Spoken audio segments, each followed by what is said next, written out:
So yun, ito yung nililinis natin. Sira-sira na yung ano niya, pins, pero ayaw ipapalit, kaya linis lang daw.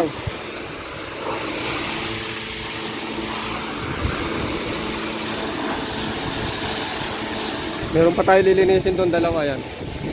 Pero yung dalawang yan, okay pa yan. Ito, sira naman yung compressor niyan, for replacement yan. So dito muna tayo.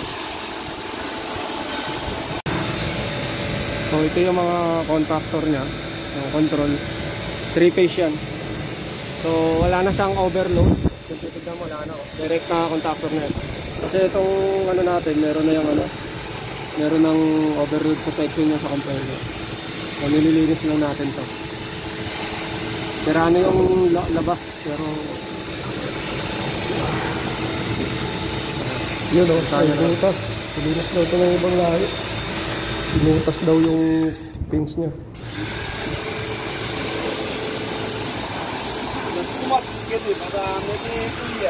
Sawyer ha? No cleaning ha? Sawyer no cleaning? Oh. Yung hirap ka na mag-ibig. Merong nagbabantay sa atin. Ng ibang langguay. Ang bihira. Ha? So, ano? Okay. Hoy, ito. Dito na ako sa indoor. Tignan mo to. Parang medyo maluwag-luwag eh. Pero parang okay naman. Lilinisin ko na to. Not working daw to eh. Sabi niya ano.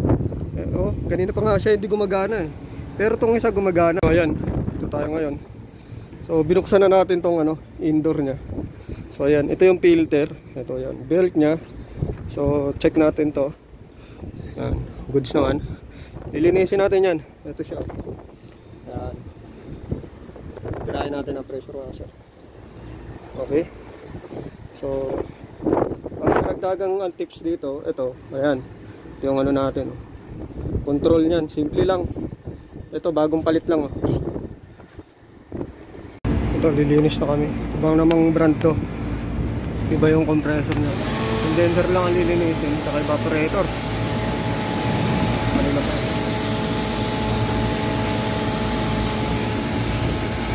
So ayun na nga, ano, mabilisan lang ang ano nito, linis, kasi sabi nung nagbabantay, kailangan daw umandar kagad within 10 minutes kasi init daw dun sa baba. So marami na kasing tao eh. Kaya ayan, mabilisan lang ang linis niyan, pero wala eh, anong gagawin natin?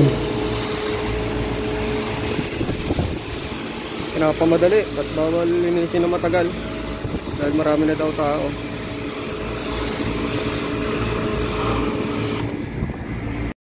So ito, check natin yung mga belt, no, bago natin tirahin. Kasi gagawa natin yan ng report para may complain natin o may timbre natin doon sa customer para alam nila yung history ng kanilang AC. Ito naman yung lilinisin natin.